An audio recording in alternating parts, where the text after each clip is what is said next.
TSA stopped thousands of travelers for medications last year. Most of it was completely avoidable.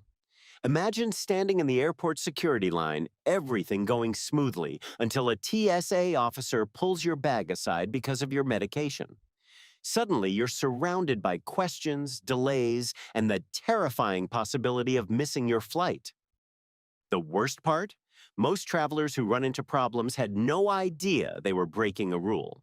Whether you carry prescription drugs, insulin, liquid medications, injections, or even simple over-the-counter medicine, one small mistake can turn your trip into a nightmare.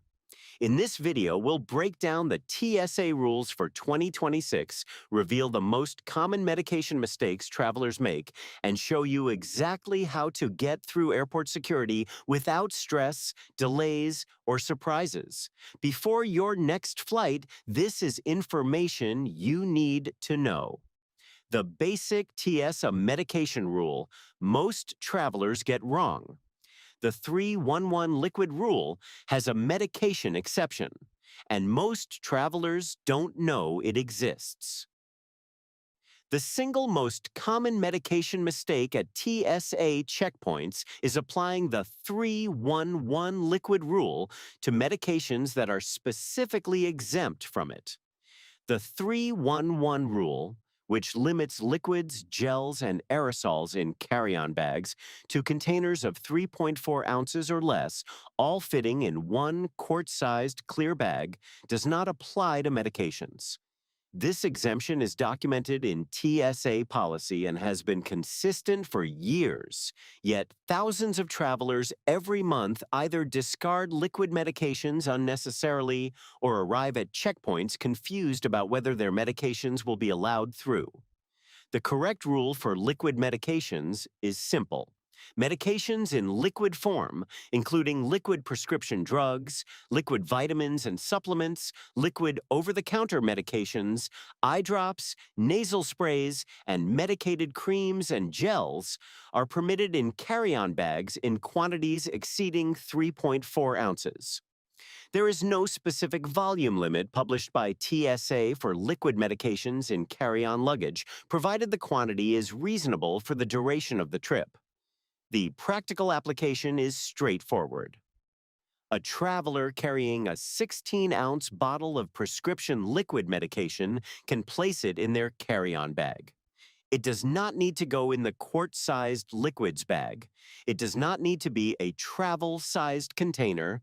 It does not need to be surrendered at the checkpoint. What most people don't realize is that while the medication itself is exempt from the liquid volume restriction, it will be subjected to additional screening if it exceeds 3.4 ounces. TSA officers may need to open the container, test the liquid with specialized equipment, or run additional screening procedures. This is normal and expected. It is not a signal that the medication will be confiscated. Having medication clearly labeled, ideally in its original pharmacy packaging, dramatically speeds this additional screening process. The 2026 clarification relevant to this section involves medicated personal care products, items like medicated shampoos, medicated face washes, and prescription topical treatments in large containers. TSA has clarified that the medical exemption applies to products with a documented therapeutic purpose, not to general personal care items that happen to contain active ingredients. A large container of medicated dandruff shampoo without a prescription label will be treated as a standard liquid and subject to the 311 rule. A prescription topical treatment in the same size container will be treated as a medication. But here's the twist. The prescription versus over-the-counter distinction matters less than most travelers assume at the checkpoint, but it matters enormously at international connections. Prescription medications, what you must carry and what is optional. TSA does not require a prescription label on medications, but 3 other agencies do. One of the most widespread misconceptions about traveling with prescription medications in the United States is that TSA requires travelers to carry their medications in original prescription-labeled pharmacy bottles. TSA does not require this. The agency recommends it, and strongly, but it is a recommendation based on facilitating the screening process, not a legal requirement enforced at domestic checkpoints. For domestic U.S. travel, a traveler can legally carry prescription medications in any container: a weekly pill organizer, an unmarked bottle, a Ziploc bag, and TSA cannot legally prevent them from doing so based solely on the absence of a prescription label. The checkpoint concern is identification of the substance, not the packaging. If TSA can identify the medication through their screening process, the absence of a label is not grounds for confiscation.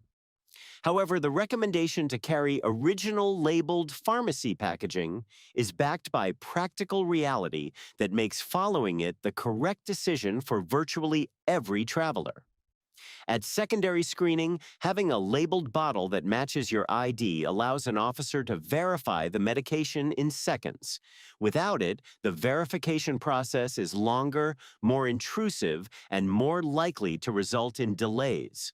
For controlled substances specifically, a category covered in detail in the next section, the absence of a prescription label creates a presumption that screening officers are trained to investigate thoroughly.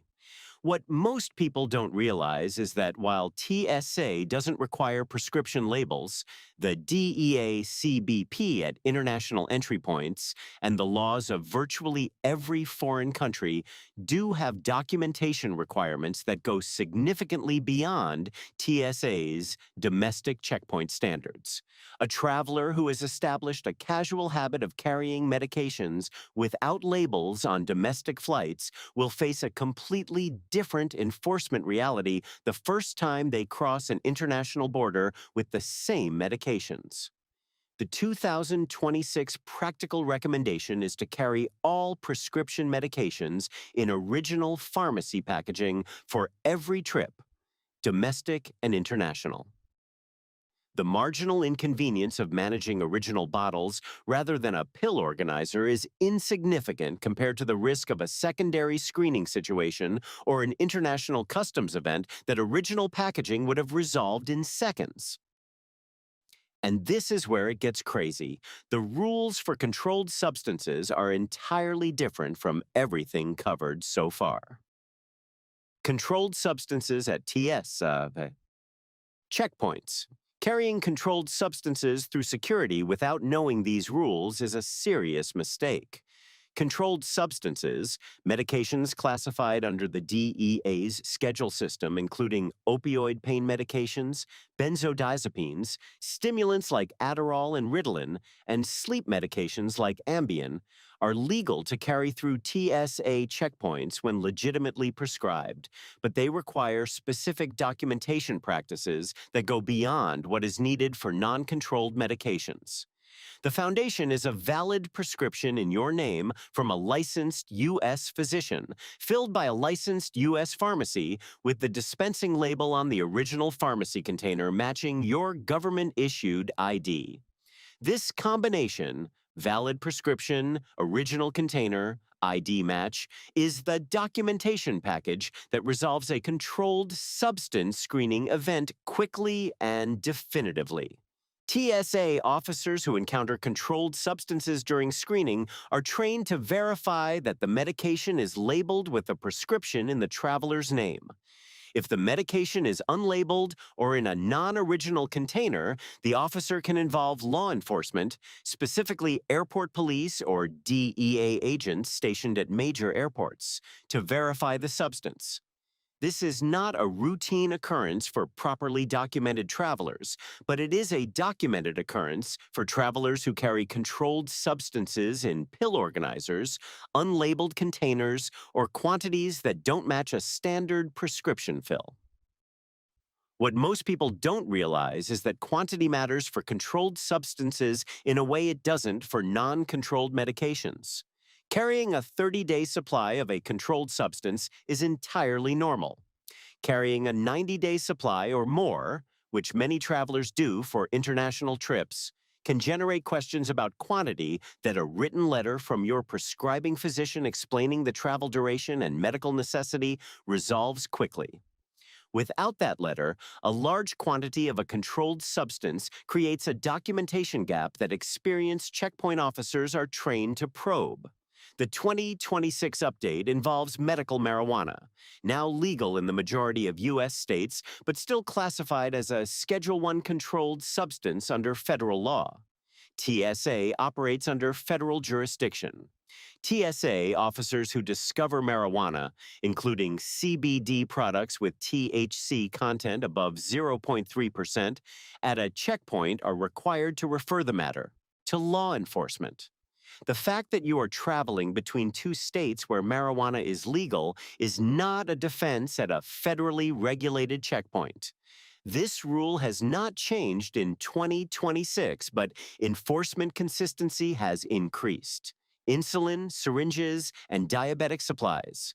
TSA has specific rules for diabetic travelers, and most are more permissive than people assume. Diabetic travelers carry a specific combination of medications, devices, and supplies that interact with TSA screening in ways requiring specific knowledge.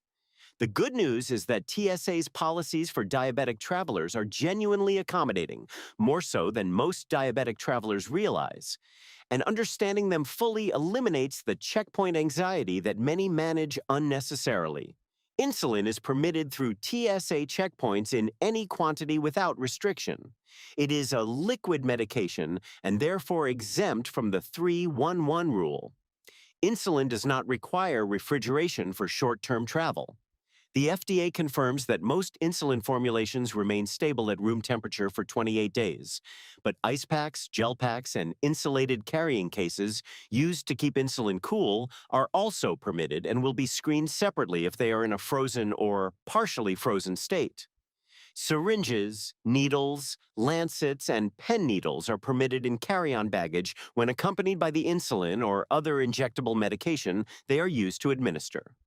TSA policy is clear that needles used for insulin injection or other medically necessary injections are not subject to the sharp object prohibition that applies to other needles. Carrying the associated insulin in the same bag is the recommended practice that confirms the medical purpose of the sharps to screening officers. Continuous glucose monitors and insulin pumps, wearable medical devices that cannot be removed for scanning, require specific handling at the checkpoint. Travelers wearing CGMs or insulin pumps should inform the TSA officer before screening begins. These devices should not go through the full body scanner according to manufacturer guidance from Dexcom, Abbott, Medtronic, and other major device manufacturers, as scanner energy may affect device calibration or function. TSA is required to offer alternative screening, a thorough pat-down instead. What most people don't realize is that the TSA Cares helpline, 1-855-787-2227, allows diabetic travelers to arrange a passenger support specialist to assist them through the screening process, reducing checkpoint stress and ensuring that all diabetic supplies and devices are handled correctly by a specifically trained officer. Liquid medications, medicated creams, and specialty items. These specific medication formats are the most commonly stopped at checkpoints. Here's exactly why. Beyond standard oral medications, several specific medication formats generate disproportionate checkpoint screening events due to their physical characteristics, container types, or the difficulty TSA equipment has in clearly identifying them during X-ray scanning. Understanding which formats require additional preparation prevents the majority of avoidable checkpoint delays. EpiPens and other auto-injectors are permitted in carry-on bags and should never be packed in checked luggage due to the medical emergency risk of inaccessibility. EpiPens should be carried in their original labeled case. TSA recommends but does not require a physician's note for EpiPens. However, international destinations frequently require documentation for auto-injectors containing epinephrine, making a physician's letter best practice for any trip involving international travel or connections. medicated creams, ointments, and gels, including prescription topical treatments, hormone creams, medicated patches, and prescription eye ointments, are permitted in quantities exceeding 3.4 ounces under the medical exemption. They will be screened separately from the standard liquids bag and may require additional testing. Original pharmacy labeling is strongly recommended for these items. Nebulizer machines and their associated liquid medications are permitted through checkpoints. The nebulizer device itself goes through the X-ray machine. The liquid medication for the nebulizer is treated as a liquid medication exempt from the 311 rule.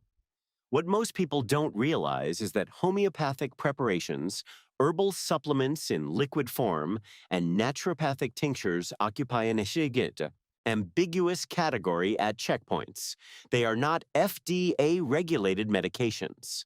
TSA officers may treat them as standard liquids subject to the 311 rule if they are not clearly labeled as medications.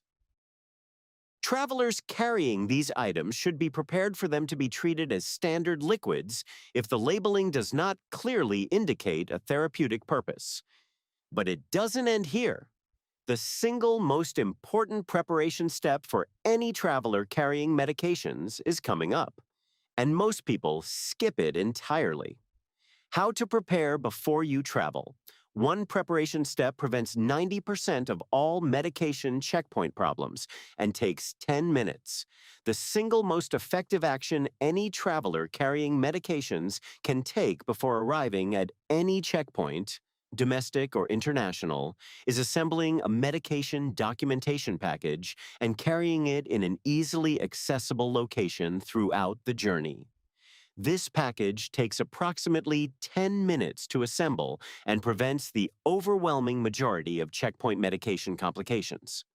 The package contains 4 elements. First, a printed or digitally accessible list of all medications being carried, generic name, brand name, dosage, and prescribing physician.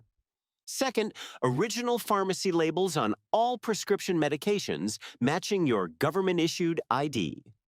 Third, for controlled substances and injectable medications, a physician's letter on official letterhead stating the medical necessity of each medication and the prescribed dosage. Fourth, for international travel specifically, translations of the medication list and physician letter into the primary language of each destination country. A service available through many travel medicine clinics and online translation services. The physician's letter deserves specific emphasis because it resolves situations that no other documentation can. A letter stating patient name requires medication for the treatment of condition and must carry quantity sufficient for travel duration, preemptively answers every question a checkpoint officer, customs agent, or foreign law enforcement official might ask.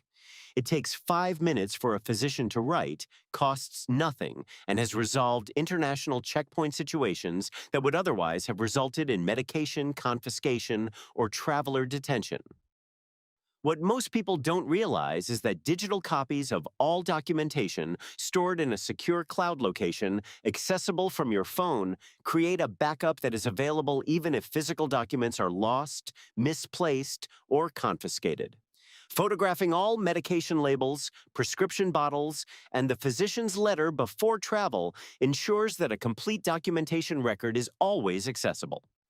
The 2026 recommendation from travel medicine specialists is to initiate the documentation preparation process at least 2 weeks before any international trip, allowing time for physician letters, translation services, and verification of destination country import rules for each specific medication. International Travel and Medication, the 2026 update. The final section. The International Medication Update catching travelers off guard right now. Here it is, the final and most important section, the one affecting travelers at international checkpoints in 2026 with almost no public awareness of the updated requirements. The critical 2026 development involves an expanded list of medications that are legal in the United States but controlled, restricted, or outright prohibited in foreign countries. And the enforcement of these restrictions at international transit points and destination customs checkpoints has increased significantly in the first half of 2026. Medications that U.S. travelers are encountering problems with at international checkpoints include common ADHD medications. Adderall and Vyvanse are classified as illegal narcotics in Japan, UAE, and several other countries regardless of valid U.S. prescription. Codeine-containing cough medications, widely available over the counter in the U.S., are controlled substances in the UK, Australia, Canada, and numerous other destinations.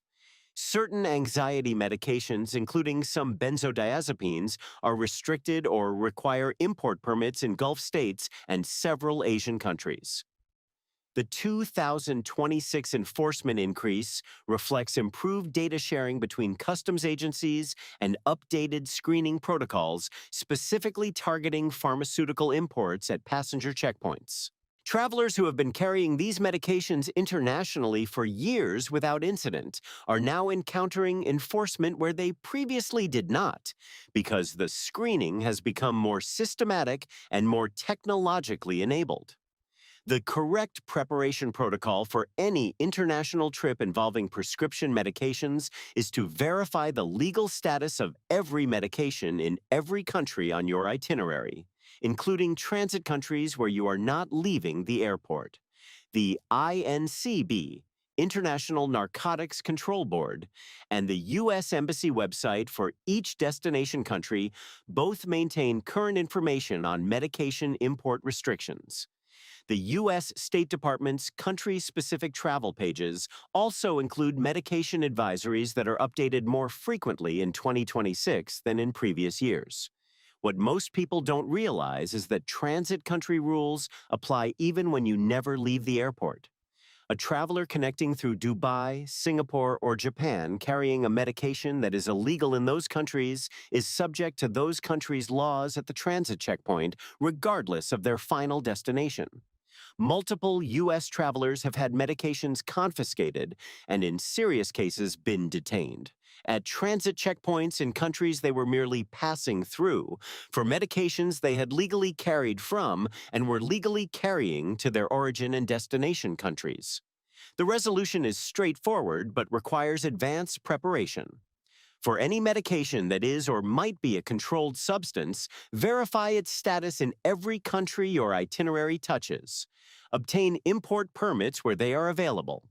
Choose transit routing that avoids countries with known restrictions on your specific medications where permit processes are unavailable or impractical. And carry every piece of documentation your prescribing physician can provide for every medication in your bag. If this prevented a checkpoint problem on your next trip, hit like and share it with anyone you know who travels with medications.